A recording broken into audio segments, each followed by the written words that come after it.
Pemirsa, Anda kembali bersama kami di Selamat Pagi Indonesia dan kami akan lanjutkan dialog bersama dengan Pak Ismail dan juga Mbak Dina Sulaiman terkait dengan saat ini terkait eskalasi yang terus terjadi di Timur Tengah. Sebenarnya siapa yang saat ini memegang kendali terkait dengan perang yang terus berkelanjutan antara Israel dengan Iran, Mbak Dina?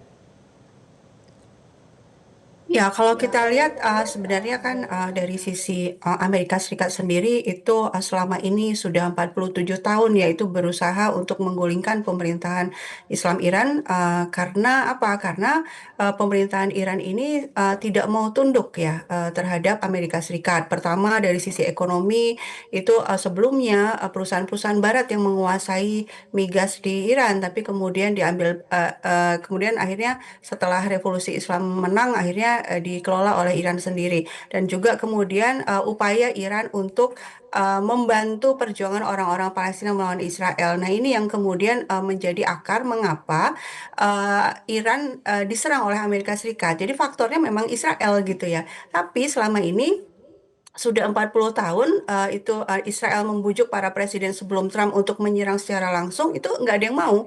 Yang sekarang mau itu Trump ya gitu. Kenapa kok sebelumnya presiden-presiden Amerika Serikat tidak mau menyerang secara langsung, maunya hanya melakukan embargo, kemudian melakukan destabilisasi di dalam negeri karena memang sudah tahu resikonya seperti yang dihadapi Trump hari ini.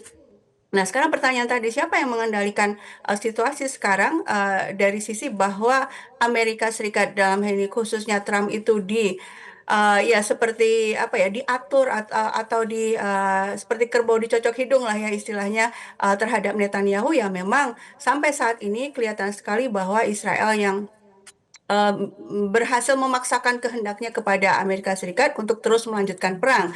Padahal situasi ini berat buat Amerika Serikat ya. Makanya kita lihat bagaimana narasi Trump itu di beberapa hari terakhir itu kan meminta agar Israel tidak lagi melakukan serangan balasan, kemudian meminta Iran untuk kembali ke meja perundingan. Ini kan menunjukkan sebenarnya Trump sudah tahu bahwa seharusnya memang ada perundingan dan menghentikan perang karena dia sendiri juga sudah merasakan tekanan dari dalam negeri. Cuma masalahnya Trump ini sepertinya ada hal yang dia tidak bisa lepaskan dari Netanyahu. Kemungkinan ada data-data intelijen atau skandal-skandal yang datanya dimiliki oleh Mossad sehingga tidak bisa bergerak bebas gitu ya. Belum lagi juga donatur militer politiknya Trump itu kan orang-orang kaya Amerika Serikat yang sangat pro Israel. Baik, Mbak Dina, kemudian pertanyaan selanjutnya banyak yang khawatir juga bahwa konflik ini makin melebar. Seberapa besar begitu peluang perang terbuka ini benar-benar akan terjadi dengan adanya keterlibatan negara-negara lain dari perang Iran, Israel, dan juga Amerika ini?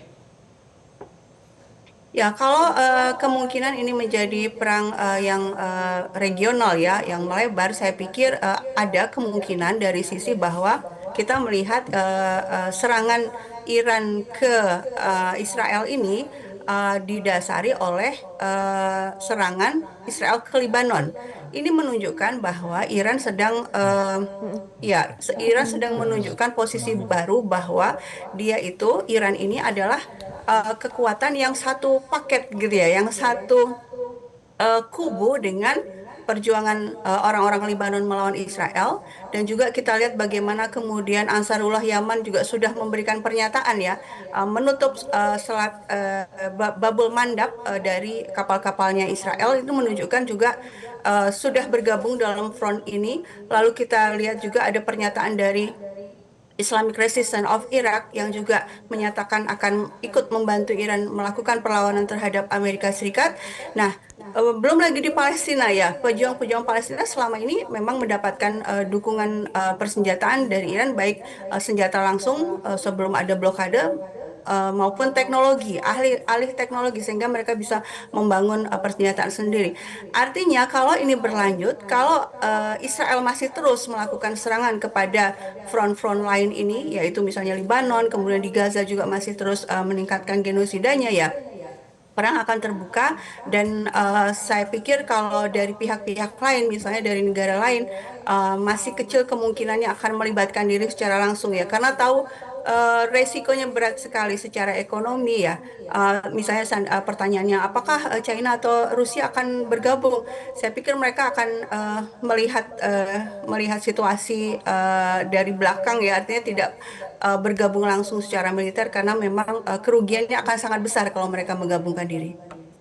Oke, baik, dari Mbak Dina kita ke Pak Ismail. Pak Ismail, kalau kita melihat adanya serangan balasan antara Israel ke Iran, Israel ke Lebanon, kemudian dibalas Iran ke Israel. Kira-kira terakhir ini apa dampak serangan Iran ke Ramat David bagi pertahanan militer Zionis Israel? Ya, Mbak Glory, tentu saja sampai sekarang belum ada hasil investigasi sendiri dari pihak Israel terkait kerusakan atau dampak dari serangan Iran ini. Namun Iran menegaskan bahwa serangan yang dilancarkan pada minggu kemarin itu adalah serangan peringatan.